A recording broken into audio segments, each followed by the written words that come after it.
for joining me today.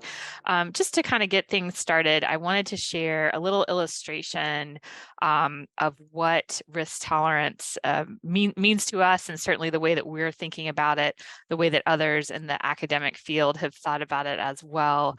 So risk capacity, or rather, when you think about risk tolerance, there's a little kind of way to think about this related to running a marathon. And so you can think about whether or not you have the ability to run a marathon, right? Can I physically actually run 26.2 miles?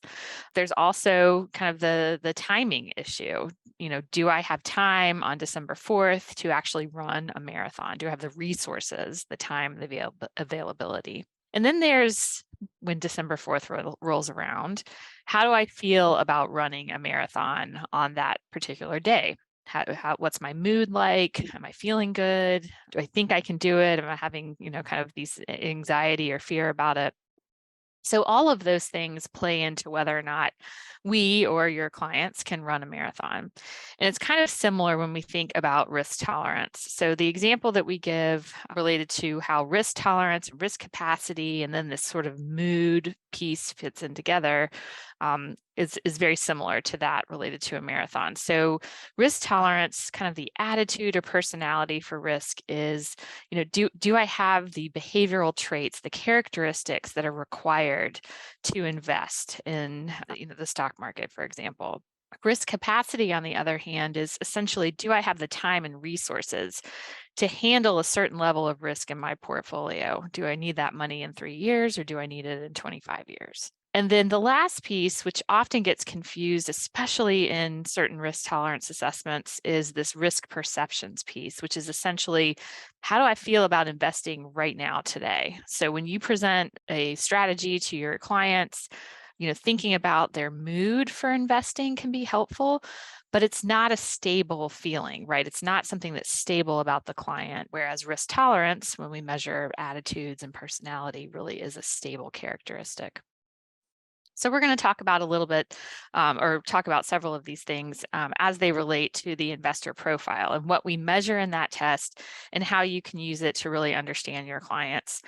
So again, if if you haven't taken the assessment yet, if you're new to DataPoints, I highly recommend that you take the test, look at the advisor and client-facing reports and get a feel for that and see all the things that we present back to you about your clients. So the test itself is a measure of psychological risk tolerance. Like I mentioned, it measures stable characteristics about your client. You'll receive 5 different sort of factors, behavioral factors, that combine together to measure this overall score, which is called risk tolerance. You'll also receive in that report, which we'll show you in a moment, how other similar clients that have similar profiles to your client, have been allocated by their advisor. And that's the mapping piece that we partner with the Financial Planning Performance Lab, which is a research group out of the University of Georgia, to provide to you in the reporting. One of the changes that we made over the last year and a half or so was that we added this component of measuring risk perceptions, that mood piece, to help you understand, even if your client is scoring off the charts in terms of their ability to invest for the long term, they may not be feeling great about investing today. So it's helpful to understand that, even though it's sort of a temporal measure. So we now report that in the test as well. So what makes it unique? Couple different things. First and foremost, it's appropriate for all client types. So whether or not they've had investing related experience or not. If you look at some of the risk tolerance assessments out there, they often require that your clients have some base level of investing knowledge, or that they're really good with numbers. They have a high level of numeracy. And so, it's not really appropriate for a lot of different client types. It's often why some advisors have to walk through each question on some risk tolerance questionnaires with their clients, which is a big no-no, as many of you know. You'll be influencing your client in terms of the responses they give if you do that. So the investor profile, in contrast to that, is appropriate for all client types. It's designed to actually predict outcomes, actual investing related behaviors of your clients. I mentioned the numeracy piece. It also provides you, because we do provide that framework, those 5 different factor components back, it gives you a framework for talking about investing related personality and psychology with your clients in a pretty straightforward way. So you're not kind of pulling questions out of left field, not that you would do that, but you'll have specific areas that you can focus in on with your clients based on their results. So we mentioned a couple of different things again in the test itself that you'll have access to. First is that risk tolerance piece. That's the overall score. That's usually what's used to determine how a client may respond and how a client should be allocated and things like that. Of course, in conjunction with their scores on things like risk capacity. You'll also receive and see their mapped portfolio bands, again, going back to our partnership with the Financial Planning Performance Lab.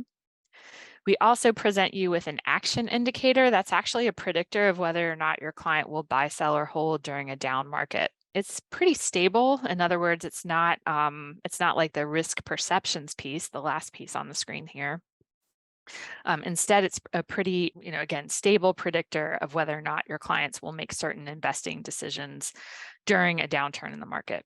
And then the final piece there, again, is that risk perception. So how do I feel about investing today? You can use it when you're thinking about your strategy for communicating a plan back to your clients and really using it to demonstrate empathy to your clients based on how they're feeling about the market today. So again, if you take the assessment, you'll see some of this reporting, but the investor profile score is reported as a percentile as well as sort of a band, high, medium, and low. That's the risk tolerance score. We also have that sort of allocation piece, how other clients have been allocated. You'll see that in terms of a portfolio, kind of a broad range of stocks, stock and bond allocations there. And then again, this action predictor, this piece is that predictor of what your clients might do in a downturn. So you have several pieces of information in the test. And then the risk perceptions component, that will be in a separate section in your advisor report. And we'll take a look at this on the platform here in just a second. But that will help you understand how does the client feel about investing today, right now. And that can give you, again, some insight into how you might communicate back to your client. Doesn't mean that they're going to feel like that tomorrow. It doesn't mean like that they're going to feel like that in a year, but it does help you when you're thinking about communicating the plan back to the client. So just a quick overview of how the test works from a client experience perspective. They will, again, just like all of our assessments, you will send them an invitation to take the test, or you can copy and paste a URL link for them. We also have the automatic start option as well, where they can just type in their email and get started. Once they click on that invitation in one form or another, they begin to respond to questions. Lots of different kinds of questions. We're going to talk in a minute about what kind of test this is. It has a lot of different question types you'll see in there. They'll have some questions. Again, I mentioned that we've added a few questions measuring that risk perceptions piece. So those are in there today in this latest version of the test. When your client completes the assessment, they will see a graphic display of their scores. So that's all they'll see at the end of right when they complete the assessment. Now, you do have the option to allow the client to download their report. That is something that you can configure inside your account. And if you have allowed that option, they'll have this component here where they can click this and they can download the complete client-facing report right away. Some advisors choose not to have that on. They feel like they want to just give them a snapshot and then share that PDF copy of the report with them when they actually go through the report and the results to have some high-level conversations. Really up to you. Again, that's something that you can do inside your account. So a couple of things I wanted to share with you too, as we kind of think about the test and you're learning a little bit more about the assessment itself. One of the things that makes this test a little bit different than others is that it really is what we call a psychometric approach to measuring risk tolerance. Probably should have shared this kind of at the beginning, but many of you are probably familiar with a questionnaire approach, which just kind of has basic questions doesn't really, kind of sounds like investing related, or rather risk tolerance related questions, but there may not be any evidence that those questions actually measure risk tolerance. They just kind of sound good. A lot of preference questions, that's often what we see. And they look like they measure risk tolerance. I mean, I think that that's the trick, right? Is that they have what we would call high face validity. They look like they measure something that's important when in fact they have little evidence to support their use. So that's kind of one approach. The middle approach there is becoming more and more popular, particularly with softwares that are out there that have this approach, and that's this revealed preferences approach. Essentially, these types of questionnaires ask clients to decide kind of in a vacuum, if you will, or on a certain day, how they feel about investing. At the end of the day, those questions are essentially asking them, would they, invest a certain way?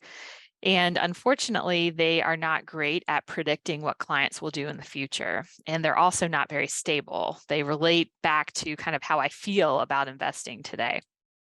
And then we'll contrast that with a psychometric approach, which of course I'm a little bit biased, but we feel like that is the best way to measure a client's stable investing characteristics.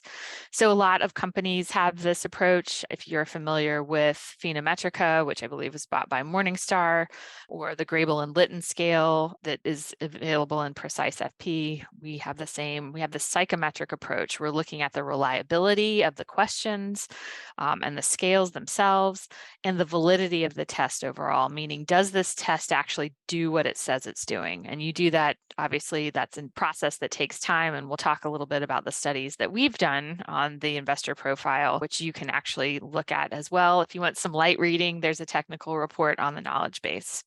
When we began the investor profile, there were, lots of, or rather, and there still continues to be sort of a lack of clarity around how risk tolerance should be measured. There are several different components that should be included, and success, or kind of what we should be predicting about what a client might do, was really undefined. And so we created the investor profile to essentially measure the job that your client has of investing and how certain clients can do that job well. So we used a technique called competency modeling to identify the key characteristics of investors based on what we call a task analysis, which is inside a job analysis. So we went through and looked at the investing task. What does your client have to do in order to be a good investor? That's kind of the first step. We did that through a series of studies, and then finally came up with sort of some model of, or rather, factors that we could measure in a test that would actually predict investing related behaviors. And finally, we came up with the model that we have today, which is essentially a model of successful investors. And that's what we measure in the investor profile.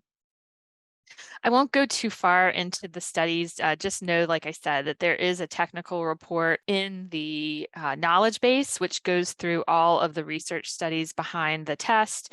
We went through a very in-depth process to create each scale.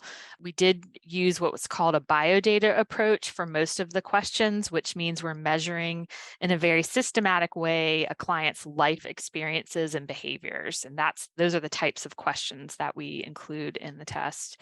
We had multiple studies on multiple different client sets, as well as some initial studies using kind of research-based groups as well. And those served as our validation studies over time. So let's talk a little bit about each of the factors just for a moment, and then we're going to jump over the platform so I can show you all of the report and what's included, and we'll walk through a little bit, kind of how to walk through the report with your clients. So the first factor that we have here is the investor confidence factor. And for those of you who've been around DataPoints for a while, you know that we talk about investing confidence, or any kind of confidence, and we always have to add this asterisk, which is, of course, that you can't have too much of a good thing, right? So you can have clients who are very overconfident, let's say, but generally, if your client has a high level of what we call self-esteem and self-efficacy. They feel like they could be a good investor. That's that self-efficacy piece. They have generally a good feeling about themselves, self-esteem. They might be slightly high on extroversion. We don't measure that too much in the investor confidence piece, but those clients tend to be good investors. They feel like they generally have confidence in the decisions that they're making related to their investments. They, are confident generally in their strategy that they've, decided upon, whether that came from you or from them individually. The challenges with a client that's high on investor confidence is that they often think that they know the answers. They might be reluctant to ask you or take advice. Of course, they can be overconfident, especially if they're low on everything else. That can be challenging. Clients that are low on investor confidence may often be looking to you for confirmation of decisions that they make.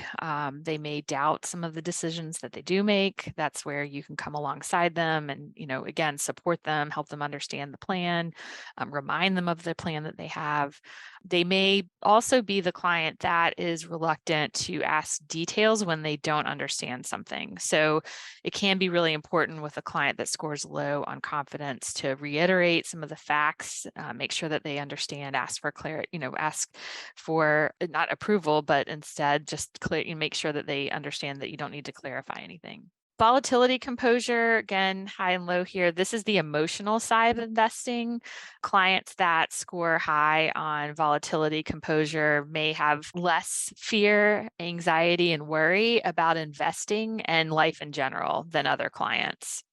So if you have ever attended any of our sessions on personality, this is that neuroticism factor on personality, or also called emotional stability. So clients that tend to be high on the composure piece just don't have those negative emotions or don't feel them as much as other clients. Now, at the same time, those clients that score high may also not necessarily share their emotions with you. So that can be a challenge too, even if they are kind of feeling some anxiety. Clients that score low on volatility composure may be the ones that are, essentially calling you nonstop when things kind of are going haywire. They'll be oversharing in some cases their emotions with you. Everything will feel like, the sky is falling, essentially. They will be looking for ways to control their emotional reaction and to control the situation, which can lead to them making bad decisions. Essentially, and I've talked to numerous folks related to measuring investor biases, and we would argue that if you have a client who is low on volatility composure and things start happening in the market or even in their life, that's when some of those biases come into play, those cognitive biases. They start making decisions that are not rational based on their need to control and feel better about their emotional state at the time. Again, those are the clients that kind of feel these, fear, anxiety, and worry. And this is normally distributed. In other words, you're going to have, some clients that are high or low rather on volatility composure, even with your advice and your guidance. They just naturally are going to feel that way. There are some things that you can do to help those clients, certainly, related to communication, making sure that they recognize, especially when things are going haywire again, if that they have a plan, reiterating that fact, being there, letting them know that you're there for them, and those kinds of things as well. Risk personality is another component. This is, again, not necessarily skydiving. We're not asking the clients if they're doing that, but essentially they have to be, in order to be a good investor, there has to be some component and willingness of the client to take on a certain level of risk, being comfortable without knowing all the outcomes, right? Clients that score high on risk personality tend to be your risk takers. They do like options with, less than known outcomes. They might be really open to exotic or new types of investments as well. Those that score low on risk personality tend to want the tried and true methods of investing. They are also more than likely very comfortable with slow decision making. They're not going to just kind of decide on a whim to do certain things or make certain decisions. So again, during kind of a crisis or when the markets are going a little crazy, those that are high on risk personality may view this as great. They're excited about it. There are lots of opportunities they probably see. They may view kind of sticking with the plan that you've created as not ideal. They want something more exciting than that. And so that can be a challenge to work with.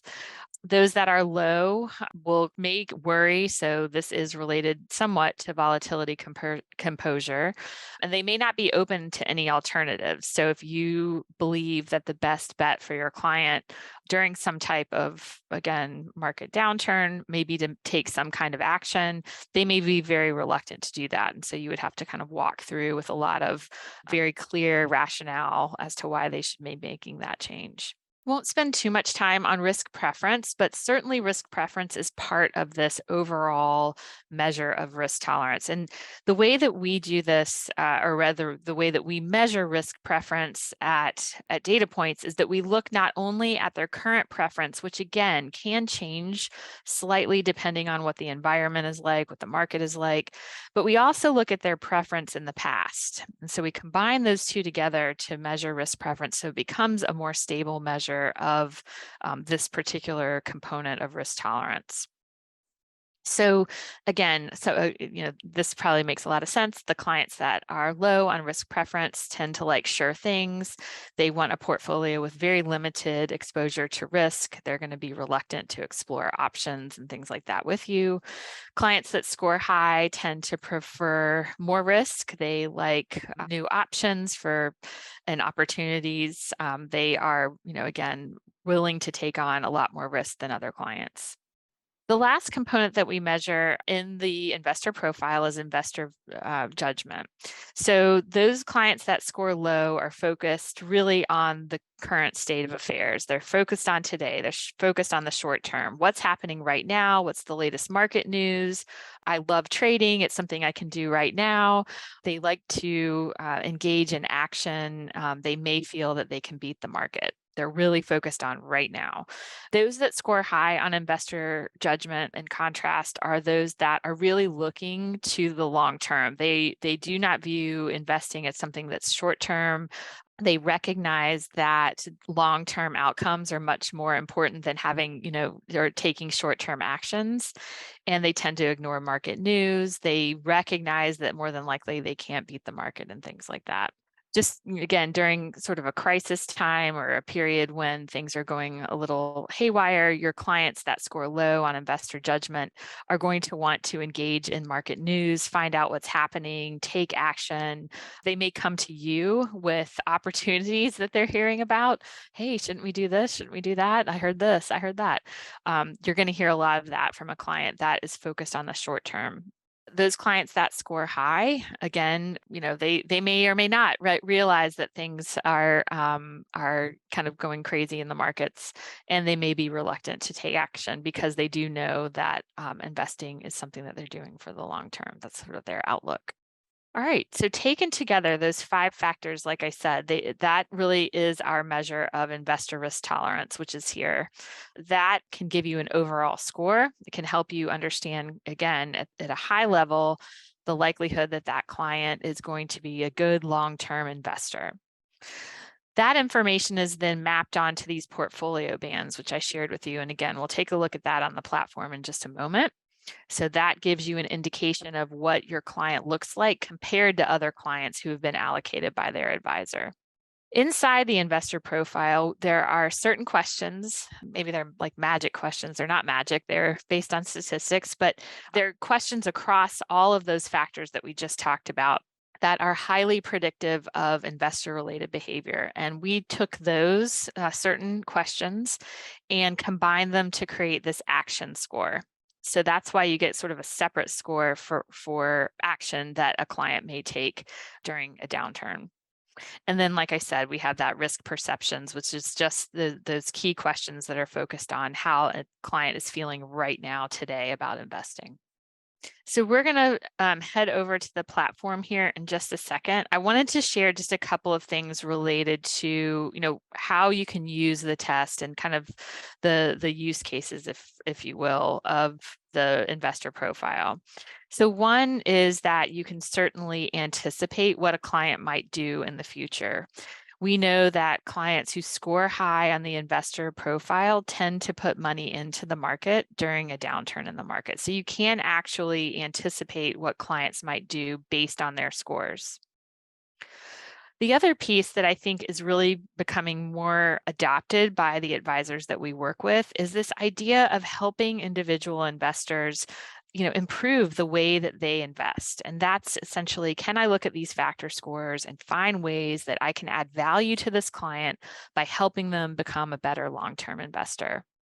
So if I have a client that is scoring low, for example, on volatility composure, how can I help that client become maybe a little less emotional about investing? Maybe there's certain nudges I can give them over time, help educate them, help them recognize when there might be a downturn and what that means, all of those kinds of things. That is one of the ways that you can use the investor profile as well. And then, of course, you can also use it to understand differences between members of a household, right? So if you're working with couples and you have profiles that look like this, how can you address each member of the household based on their unique profile? And then finally, when you're thinking about, kind of all of the things that you create that might be used as education or marketing, or kind of client retention pieces, the investor profile, sort of that overall score and the ability to look at your clients and segment them by their scores can help you understand how to create blog content, for example, or training or educational type webinars for your clients based on their scores. So in this case, you can see we have several, out of our 5 clients here, we have 3 here that are scoring low on volatility composure. Maybe there's an entire blog I can write, or again, kind of a training or webinar, something I can provide to my clients, because there are several, in this case, 60%, right, that are scoring low. And I can use that information to kind of dictate how I'm going to approach my content marketing again and client retention.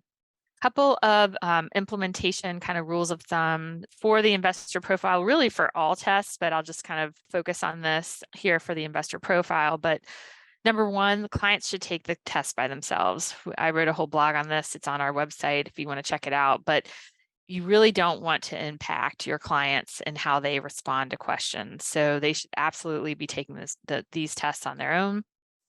If they've just experienced a critical life incident, a critical experience in their life, such as the loss of a spouse or a job loss, you probably want to wait to measure their risk tolerance. Or if you have measured it and you've sent them a test, you probably want to retest them within 6 months to see if there are any changes there. We also recommend making sure that you provide them with instructions and what will happen next. And all 3 of those suggestions are really designed to help avoid errors in measurement.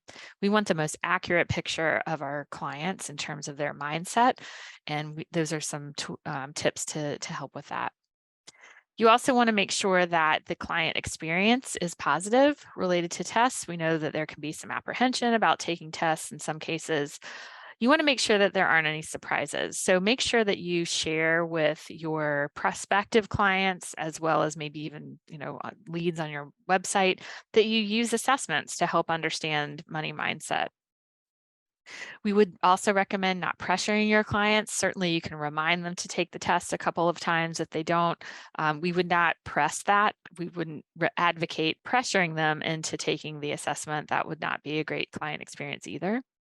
And then certainly use the results. So we think that, again, based on what advisors share with us, that the most effective way to use these tests is not simply to just let them have a report and they kind of run on with it, but instead to walk through the results with your client. That seems to be the best way to do that. We've talked about, again, kind of going through, how to implement tests, very similar process to any assessment that you're using, promoting it. Again, that's kind of sharing that you use tests, inviting them.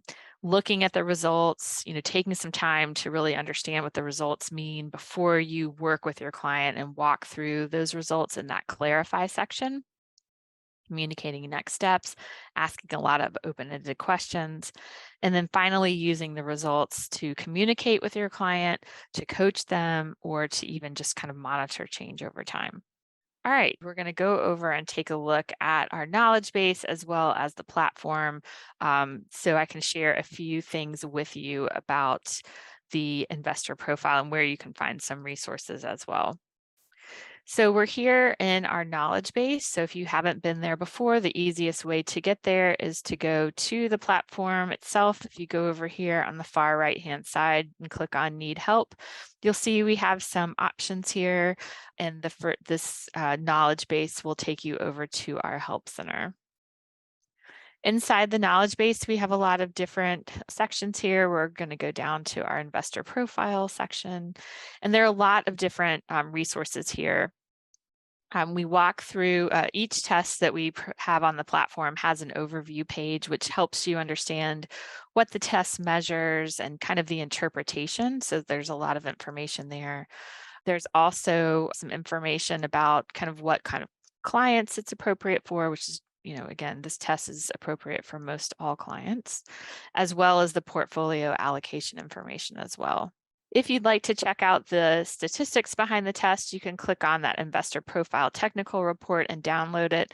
I did mention, I think earlier, that it's not light reading, so it will take you a little bit of time to get through it, but it will help you understand all of the validation studies that went into the test, how it relates to other similar risk assessments that were published in academic journals and things like that. So we did take a lot of care to go through those proper assessment processes.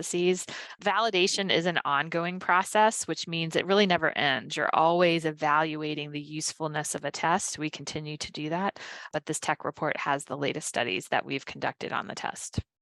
One of the things that I think is most probably very important to see is this kind of sample script for walking through results with your client. We won't spend too much time going through this today, but what we've done in this article is present you with a sample client. So you've got their scores here, you can see them, and just really a script for how you might walk through these results with your client. So please take a look at that. It will help you understand just kind of, how to explain each component, maybe an open-ended question or two to walk through the results, how you're going to use those results, and all of those kinds of things. So then we walk through the action predictor, a sample factor. So in this case, the client was low on that risk perceptions. Then we talked about the factor scores. Again, lots of different things there, ways to wrap up and so forth. We've found that this is a very helpful article because it kind of walks you through, again, kind of a sample of how you could approach your clients after they complete the assessment. But let's go over and actually take a look at the test and the results really quickly. For a sample client here, this is Jeff Jeffries. We've got his wife, Emily, which we'll look at in just a moment. But the first report you'll always see if you select, for example, if you go over to our activity and we see completed, once you click on that, you'll go straight to the advisor report. You can also access the client report by selecting this drop down and clicking on contact report, but we're going to really focus on the advisor report today. So the first thing that you'll see is this kind of overall personality-based component related to risk tolerance. And I showed this to you in the slides, but you'll see the first score is the investor profile overall score. So again, that's a combination of the 5 factors. We have the mapped portfolio bands, which in this case, the client was mapped to portfolio 22 and has his stock and bond bands as well. And then we have this action predictor. This client may buy during a downturn. Okay, so that helps us understand high investor profile, portfolio 22, which kind of looks, again, broad ranges there, but it can help us understand how other clients have been allocated that look like this client. And then we know that this client might buy during a downturn. It's a lot of information about this client already. The next piece here is risk perception. So in terms of how Jeff feels about investing, again, this was back in October, but Jeff felt pretty positive. He scored at the 85th percentile. He has a general positive reaction to investing in the stock market. So that's helpful to understand. Again, on the report, we have a few different components related to experience with managing finances, responsibility as well. So in this case, Jeff is reporting that he is responsible solely for investment related transactions within his household. All right, the next piece that we'll see here is the again, the factor scores. So again, like all of our tests, you'll get this sort of graphical display of your client's scores. We can see that the client is high on several of the factors, really almost all of the factors, with the exception of volatility composure, which he scored at the 50th percentile, and risk personality, which he scored at the 67th percentile, which I think in this case is actually medium or average. So you can see again, a little bit, another kind of table display of that same information. So, again, in terms of what I would want to cover with this client, if I was going to walk through these scores, I would certainly start with, hey, you have a lot of your scores here are high. That means in general, long-term investing is probably something that comes naturally to you. We can talk a little bit about investing confidence. I might also touch on volatility composure just to try to understand why this client scored the way that he did compared to everything else. Learn a little bit more about how he feels when things are maybe out of his control, if you will. So let's scroll down. So let's imagine for a moment that I wanted to focus on confidence and composure. Mostly because those are the first two, and that'll make things easier here. But, maybe I wanted to just kind of understand his confidence related to investing, ensure perhaps that there wasn't any, kind of overconfidence going on here. You can see that the way that our reports are laid out, we have the definition of what we're measuring. That's the factor definition there. We've got Jeff's score.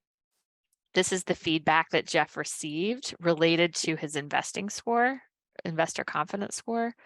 And then this is the information that helps you understand what it's like to work with a client that's scored at the 90th percentile on investing confidence. And then the final piece is where you can kind of decide, hey, here are some questions, open-ended questions.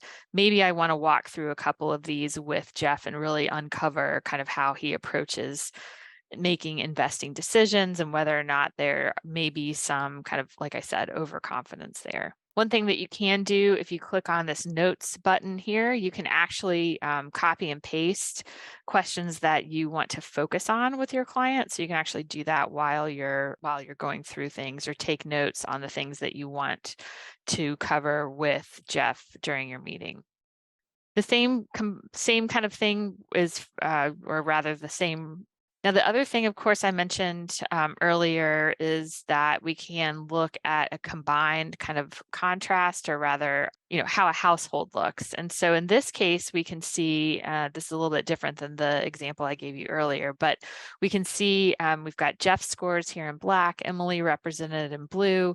So we can see that there are some similarities in terms of how they approach investing and their personalities, but there are also some clear differences. So here we can see that Emily is scoring 40th percentile compared to Jeff at the 90th percentile on confidence. So that might be one we want to explore with both of the clients. There may be some things that you can provide to Emily to help build her confidence related to investing decisions. And then we can also see some differences in volatility composure.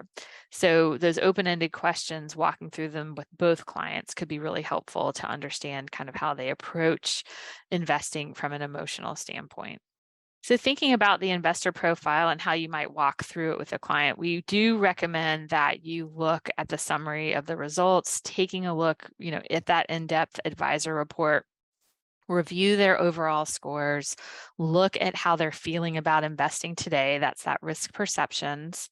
Take a look at the summary graph, kind of get a feel for what that overall kind of profile looks like, and then look at the kind of insight into each of the factor scores, particularly if there's something that they're very high on or that they're very low on.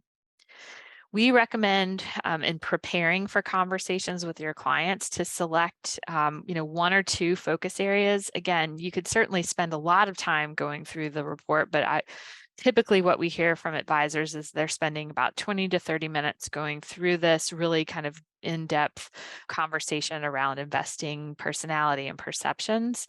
That's a little different for financial coaches. That can be a longer conversation, but that's typically what we hear. So you can really only focus on a couple of areas and get in depth with those.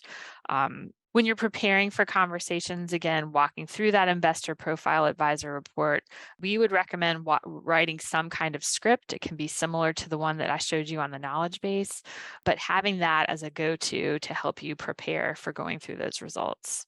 And then when we're thinking about kind of ongoing engagement with an individual client, you can use our platform to send them recommendations. So if you haven't used that guide feature before, you can actually create nudges on the platform that will help the client improve. You can also do that by quarter. So maybe switching things up, focusing on different areas every quarter. And then you can also use the content for different blogs that you might write, or again, that model, the 5 factors, could be used to create different content each month.